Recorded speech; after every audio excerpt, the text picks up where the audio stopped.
There are a lot of problems to solve when we're taking the time to prepare a traditional fall feast.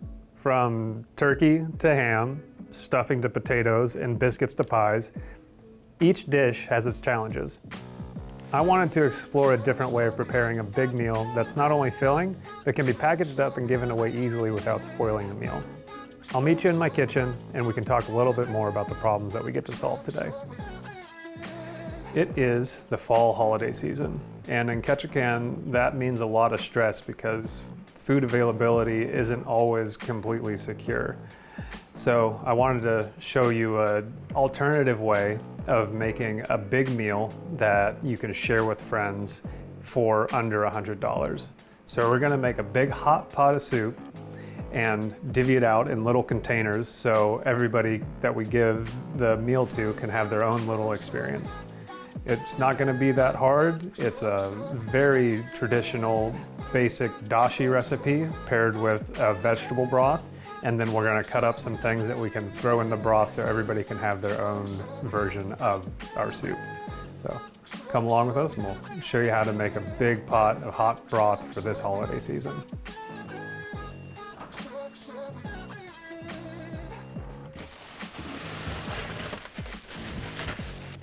We have Napa cabbage, garlic, a whole bunch of carrots, onion.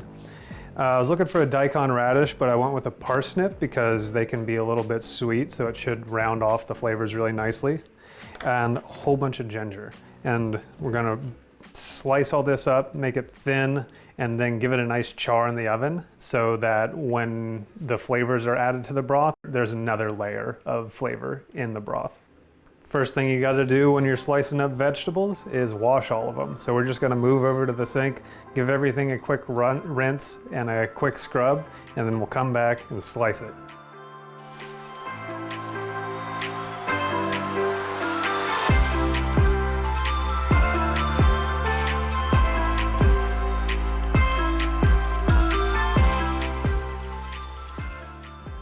This is one of my new favorite pieces of equipment, and it's a mandolin.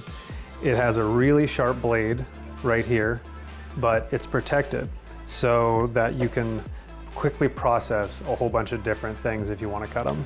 This particular one has different levels that kind of lock into place, and then it has a julienne mode where it has a whole bunch of little knives along here so you can make thin strips.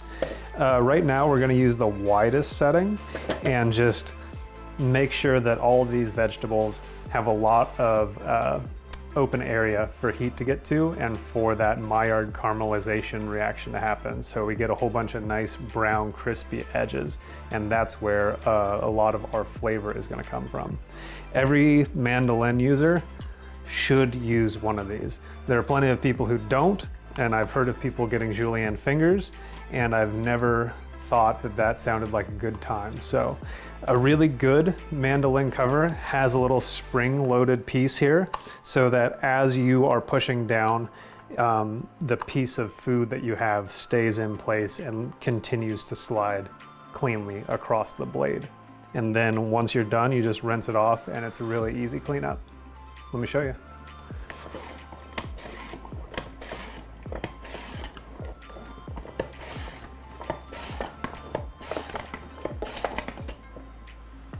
So this parsnip kind of looks like a gooey duck at this point, and I'm just gonna see if I can get some small slices out of it from a good distance away, just so that when I put it onto my handguard, it just becomes a little bit easier to manage.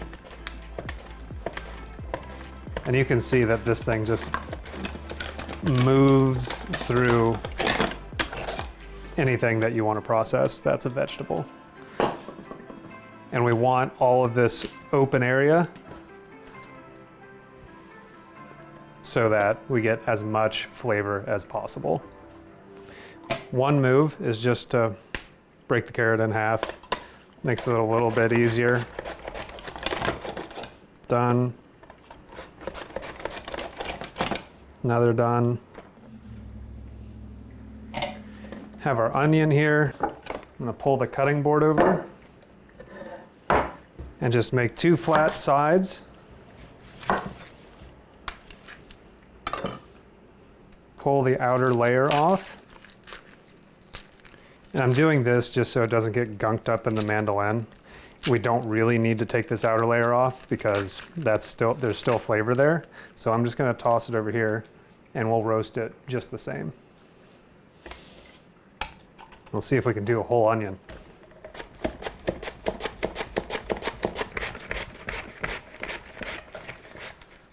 It's getting a little stopped up, but just because we have so much onion. Got a little bit too big, so we're just gonna leave that one in there. And then we have our big head of Napa cabbage, so we're really gonna clear some space for this guy. And just start from the top and see if we can work our way down.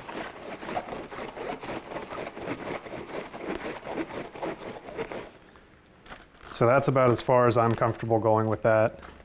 We can peel off some of the big pieces because it's all gonna cook up. And you only want about half a head of this.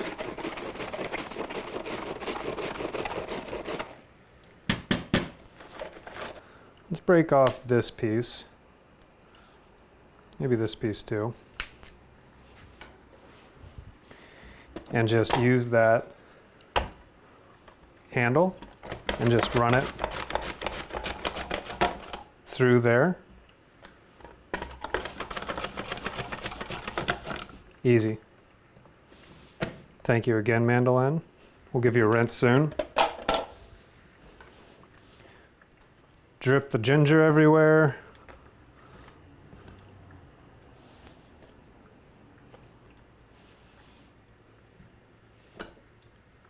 And now I'm gonna go pull out some corn oil and some salt.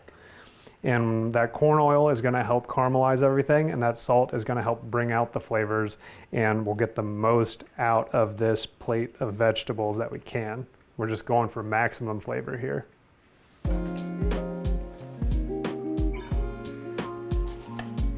Now we're gonna take our vegetables and just transfer them to the oven. I've preheated it to 500 degrees. We aren't trying to get these all soggy and stuff. We want that bright brown tan color to happen as quickly as possible because we got other things to do. So we're gonna put it on a middle shelf at 500 degrees and pull it out in about a half an hour, and that should be great. I'm gonna take a second to clean up my area, and then I'm gonna show you the two special ingredients that I use to really make the depth of flavor expand in this soup.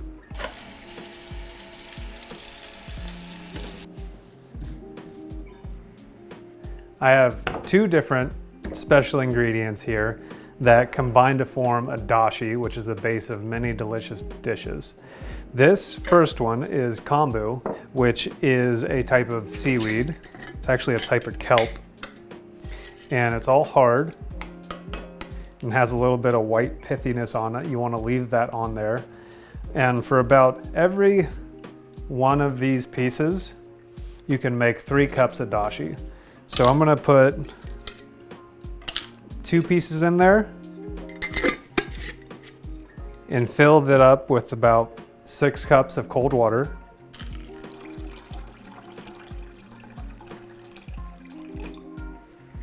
And then we're gonna move over to the stove and we're gonna turn this up to get to just before a boil, like just as it starts to simmer. And then we're gonna pull the kombu out, and then we're gonna add these, which are bonito flakes, which is a dried, salt-cured tuna that is shaved really thinly, and there's just so much power and so much flavor packed into these little chips that it's gonna be pretty surprising when you taste what comes out of these.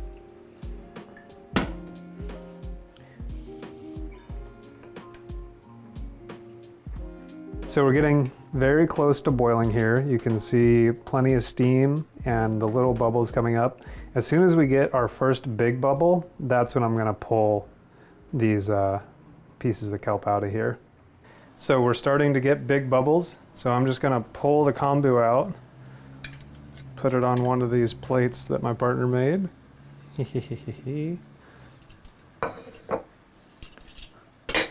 And then open up this bonito flake. And you're gonna be able to see the bonito flake like kind of dance once we put it in there. And it's about 15 grams per every 3 cups, so I'm just gonna dump a lot of it in here and we'll see what happens.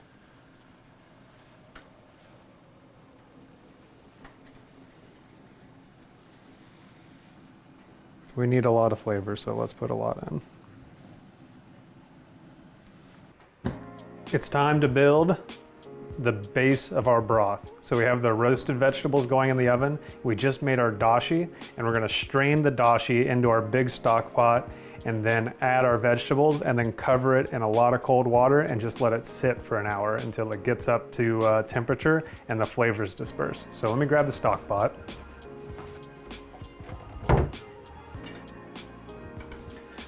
Okay, we got our big stock pot. We need a colander strainer and a little sieve. I'm gonna put the colander strainer right on top of here. Grab our dashi broth. Smells very good, a little bonito-y. And then just gonna pour this into our stock pot. Yeah, let's pull all of that in there, scrape it in, and then we're gonna press the rest of that juice out of our bonito flakes.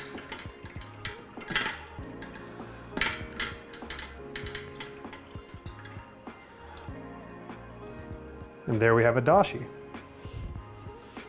Put that over here, and we're gonna pull out our vegetables and just dump them right into here.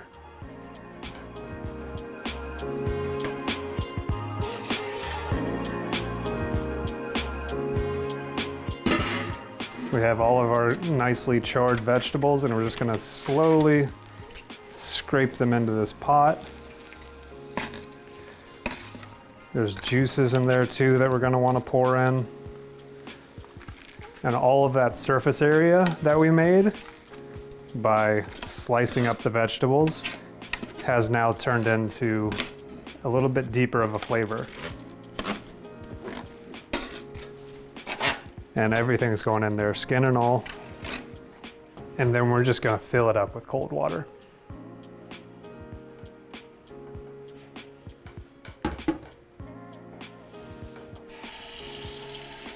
We wanna make sure that we add cold water so that we get the whole range of flavors that's available to us. The cold water just helps extract everything that's going on inside the vegetables.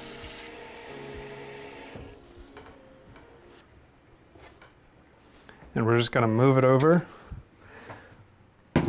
set it on here, crank it up to high, and we're just gonna let it sit. So it's been about an hour since we turned on our stove top and put the stock on, and it is bubbling away behind me. And now I have some spices that I'm gonna add to it. Some pretty traditional pho style spices. So I have some cinnamon stick here. Don't need a whole lot of it. Take a small stick, break it in half. I'll go with the bigger piece on this one. And then we'll go with maybe 1.5 star anise. Got some coriander seeds here, fresh coriander seeds. We will go with maybe a couple tablespoons of those.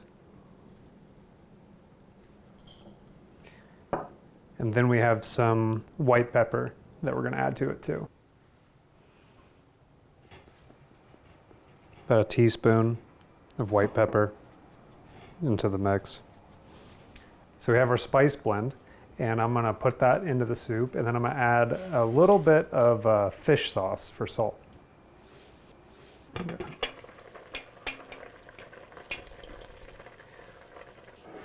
Something that I like to do in my big hot pot soups is to add fish sauce instead of salt.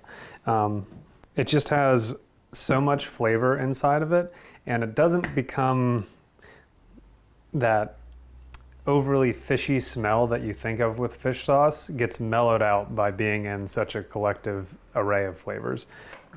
And we're gonna do about a quarter cup.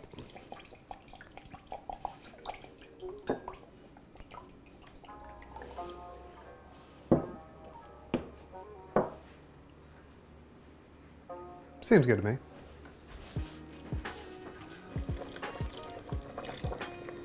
Now we're going to turn to what happens after the sauce, after the soup is done. We're going to make some dipping sauces to go with all the little accoutrements that we're going to be putting alongside the hot pot. First up is a chili garlic sauce that's going to be extremely spicy but also incredibly flavorful. What we're going to do is take some of the spices that we added to the soup with some garlic and add them to some oil and just kind of let that oil rise to temperature and marinate for a little bit. And once it gets really nice and warm, we're going to strain out all those ingredients and pour it over some sesame and chili flake. And then we'll have the nice, crunchy, hot, flavorful sauce, great for dipping bok choy in. So the first thing is just break apart clove of garlic, find the bigger pieces, and we're gonna chop up a lot of it. So we got lucky with this head of garlic here because there's a whole bunch of nice big pieces of garlic. Set that aside.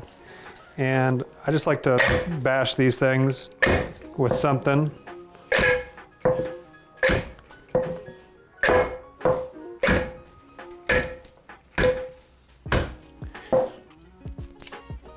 You can use the back of your knife, but I'm like, why not just hit it with something hard and then it comes out easy?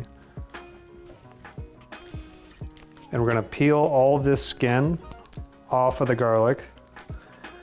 And that's when we'll start to use our knife to run through this, just to make it a rough chop. You don't want it too thin,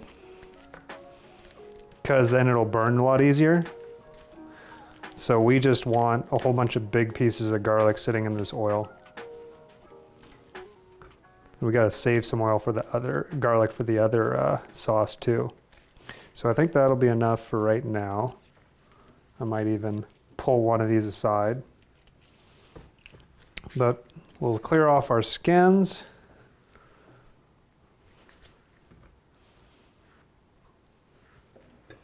And just give the garlic a rough chop, nothing fancy.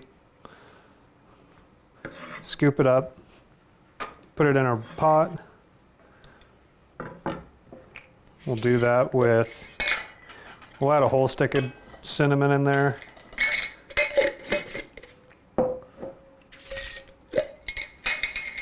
Maybe a couple or 3 star anise.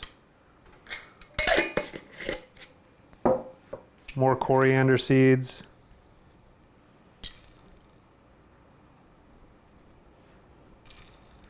Tablespoon and a half or so, and some white pepper. This one's a little dicey because it might burn, but I think it's going to be worth it. I'm going to grab corn oil.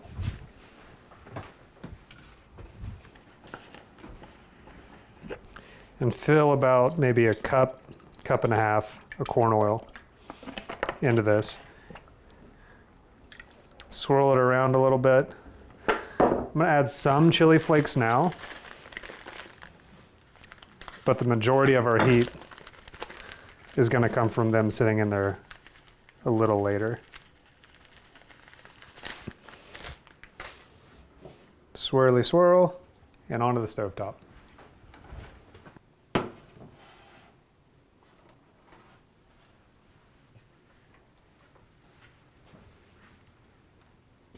Our second sauce is going to start out by just heating up oil. Just plain oil, about the same amount. Something that has a nice lip on it where you can pour too. So I'm going to take this and just put it back on the stove.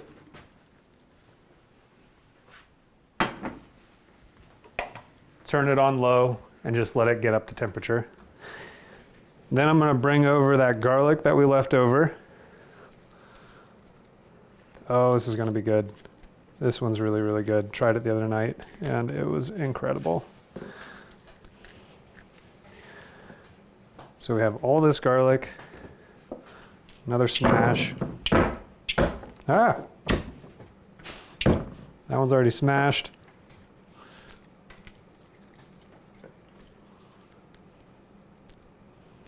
Peel that apart. The protective skin keeps it fresh. I'm just going to cut this one in half because it's a big, stubborn piece of garlic. This mash, though, this bunch of garlic, we're going to have to dice up a little bit more finely because we aren't just going to let it sit in the oil. So we're going to make sure that all of the skins are off of our garlic, and then just run the knife through, back and forth, until we get a nice fine mince.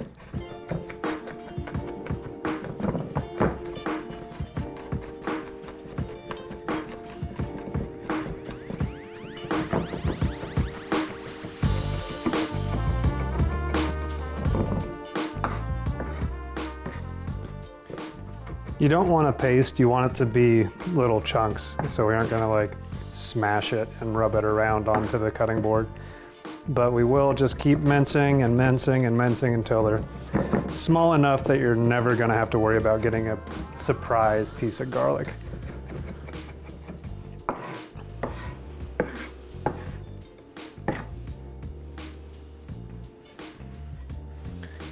Okay, we have a good mince. I'm gonna pour that into, let's pour it into Pyrex.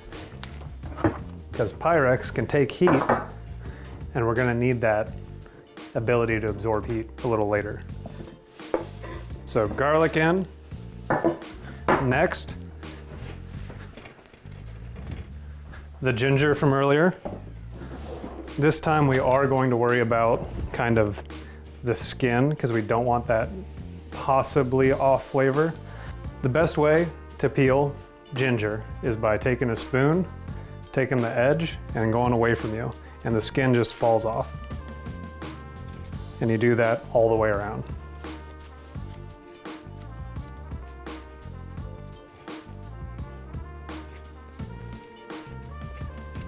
You'll see this blue coloration on the ginger here, and that's completely natural. I think sometimes it happens when the ginger's been frozen, and that's primarily the ginger that we get here. But it doesn't mean that the flavor's off at all. It's just a natural thing that happens with ginger. And you can grow ginger here if you have the time and the sunlight. And by sunlight, I mean a window that faces the sunlight. So that's pretty clean.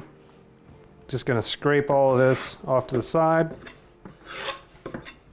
Put the spoon down, and then we're kind of gonna do the same thing. I'm gonna take off the edges of the ginger just in case there's a dry bit there, but we're gonna chop it up the same as the garlic, just a fine mince. So let's do it. And I'm going to do some long strips, because sometimes, instead of just going crazy with the amount of knife strokes you use, it's better to line everything up and then just make slivers. Oops.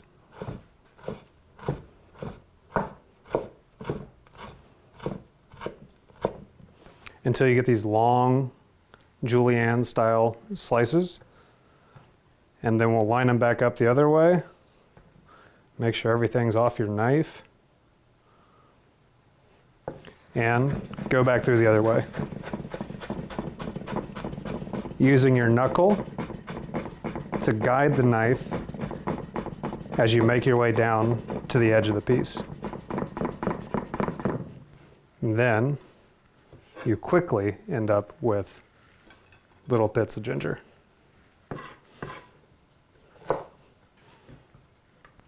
And we'll do the same thing with another piece.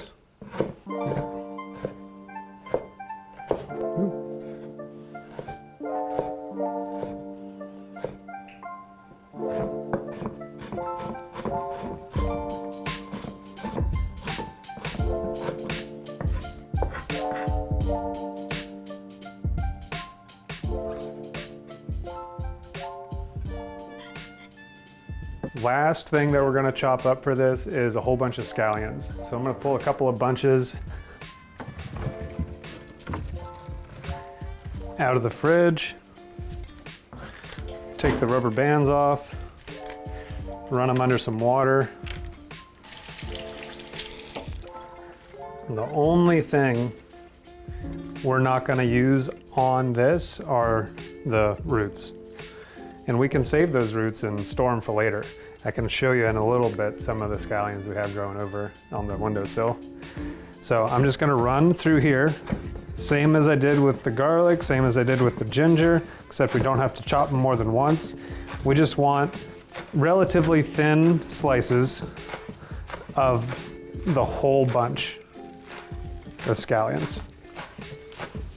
And just keep pushing that mass of scallions together as you're running your knife through the mass of it.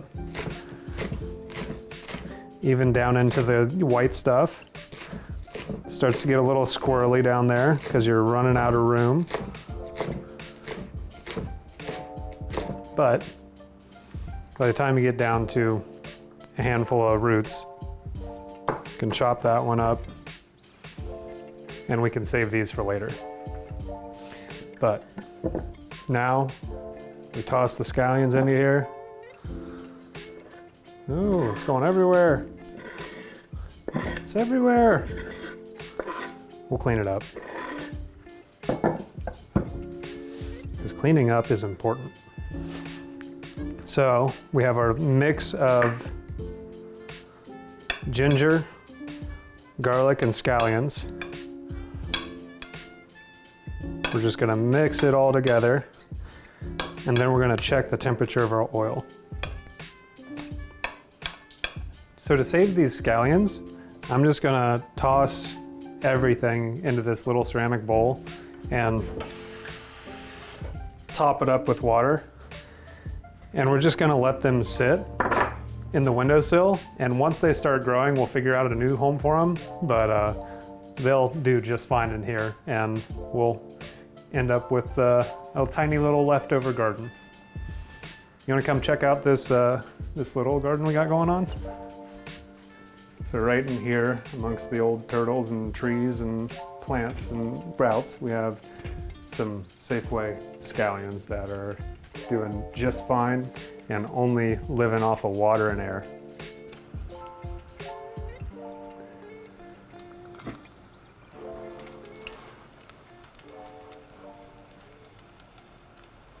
So to finish off this scallion ginger oil, we're gonna grab the oil and just pour it all over it. And it's gonna fry the garlic, fry the ginger, fry the scallions, and then we're gonna add a lot of salt and sesame oil. And those flavors are just gonna come together and make something really, really spectacular. Let me grab the oil.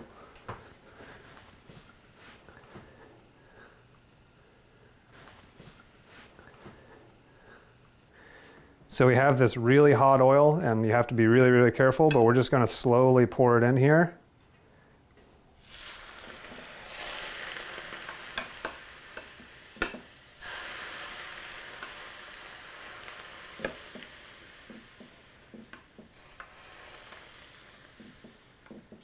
The trick to this scallion garlic oil is an absurd amount of salt. So like the amount of salt you think you should put in, probably double it. Like probably there. Like the oil takes up all that salt, so you don't have to worry about it. And it blends with the sesame seed oil. Let's just pour it out of here. And we're gonna pour a lot of that in here too. And just keep stirring.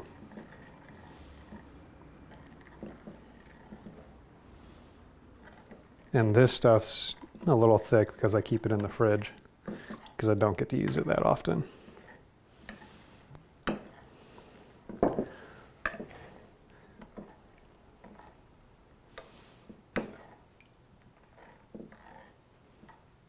Awesome. Now, when you're using this, you aren't going to be like taking spoonfuls of it into your mouth. You want to dip the ingredients into this oil and then pull out. And that's why you can add so much salt and so much oil, because it's just the really, really intense flavors that are meant to be applied lightly. But that can sit, marinate, and just become a better version of itself. To finish off the chili garlic sauce, we're gonna open up our sesame seeds, pour them into a bowl.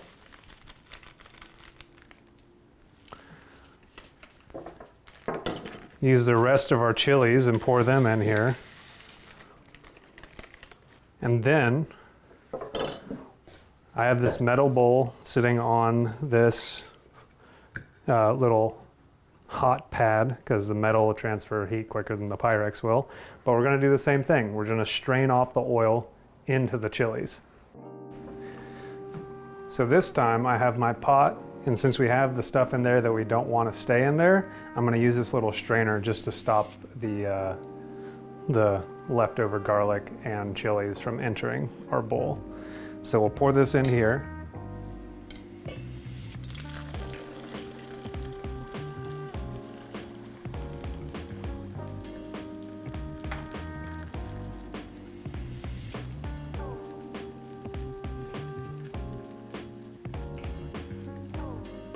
And we're just gonna let that cook. So now that that's all sitting in its own little container, we're gonna take some dark soy sauce, pop it open, add a generous glug or two. Dark soy sauce is a lot more potent than like a Kikkoman. And then we're going to split a lime. I'm gonna grab a reamer.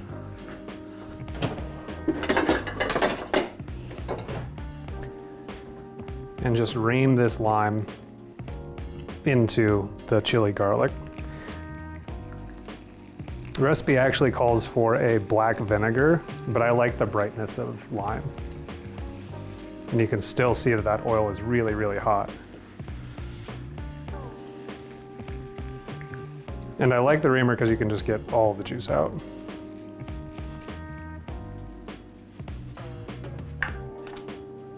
Give it a swirl. Let it steam. Ooh-wee. And don't taste it, because that's not going to go well for anybody right now.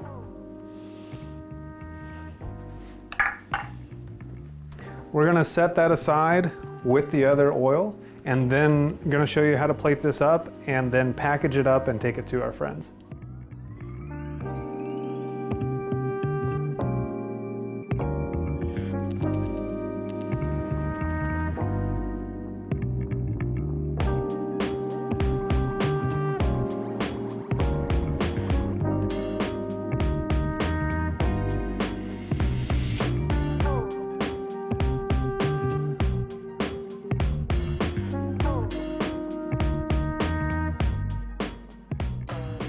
As you can see, I've prepared all of our little dippables and accoutrement that's gonna go into this soup. We'll show you how to do everything in just a little bit, but I just pulled that piece of meat out of the freezer and it's pretty hard. Not rock hard, but just hard enough that when you slice it, it doesn't go all over the place. So you can make really nice, clean, thin slices.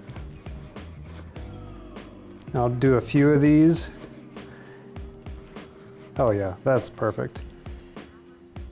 You can see that it's a pretty thin slice, and I think I could even go thinner if I wanted to.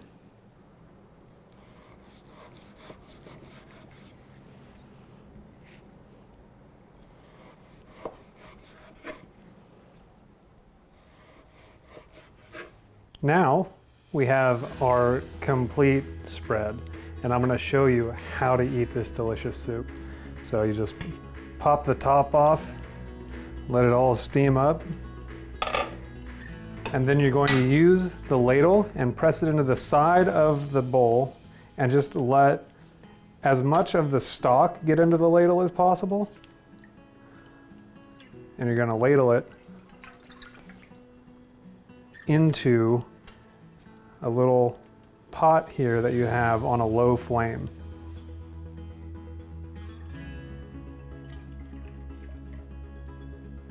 So as this soup gets up to temperature, it's already been boiling, but this pan was a little cold. we're going to add some of the things that maybe need a little bit longer. So we can add some of the mushrooms, some of the radish,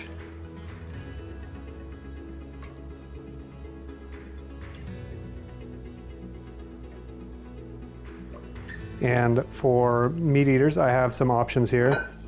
I have some shrimp balls, which are really good in this, some beef balls, really gelatinous little nuggets of flavor. And then I have that beef that we sliced up earlier. I'm just gonna put that in there.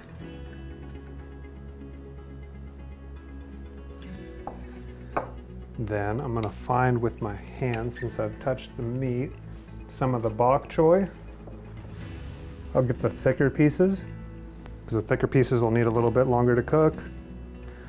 The Napa cabbage is pretty robust as well. And then I'm gonna leave some of that, and I'm gonna toss in some of these noodles. I'll take about a handful, or a small handful of noodles, and just toss it into the soup. Let that cook.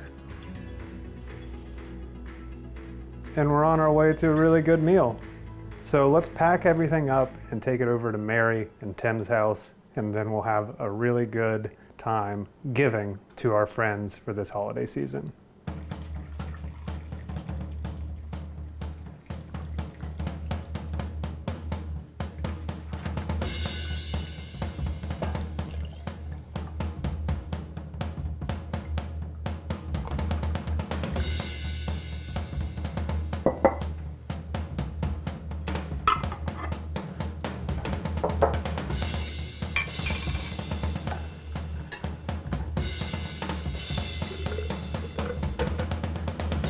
We're just gonna load them up with a whole bunch of good veggies. I'm gonna stack it from the heartiest stuff on the bottom to the most delicate stuff on top. We'll try to fit in as much as we can.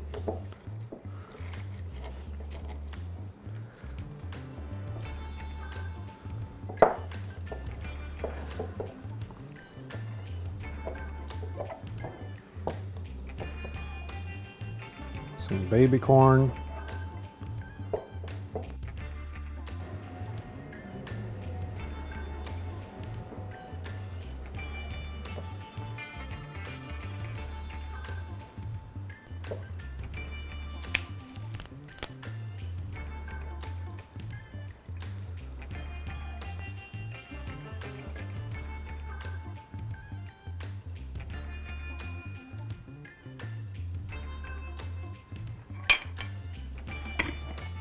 So, for the pescatarian, we have 2 easy-to-go hot pot meals for 2 lovely people. I'm gonna package up the meat in a little bit different way just to keep it separate, but other than that, we're good to go.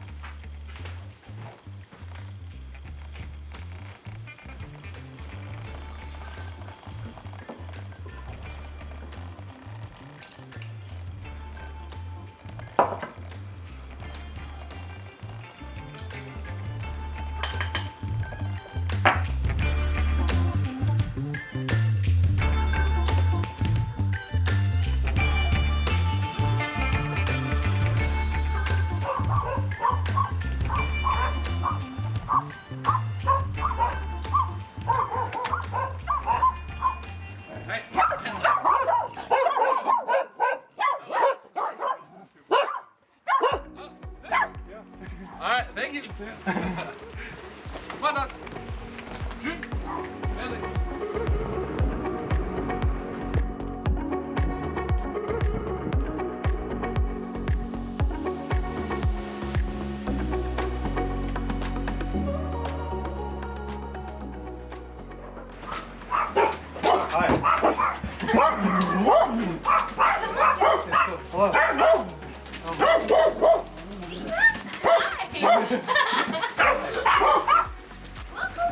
Hi, Ethan.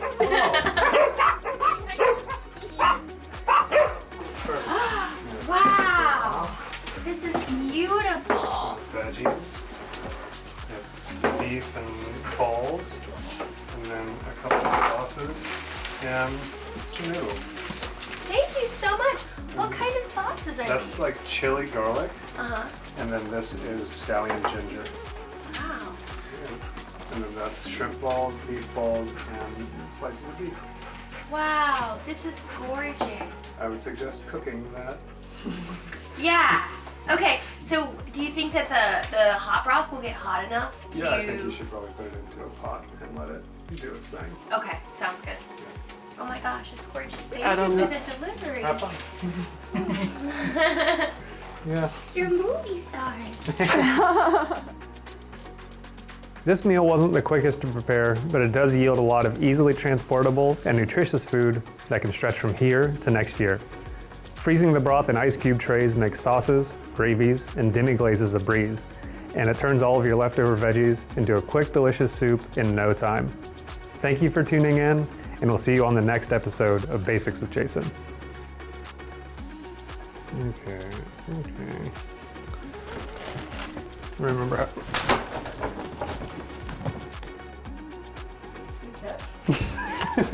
Mostly sounds on video.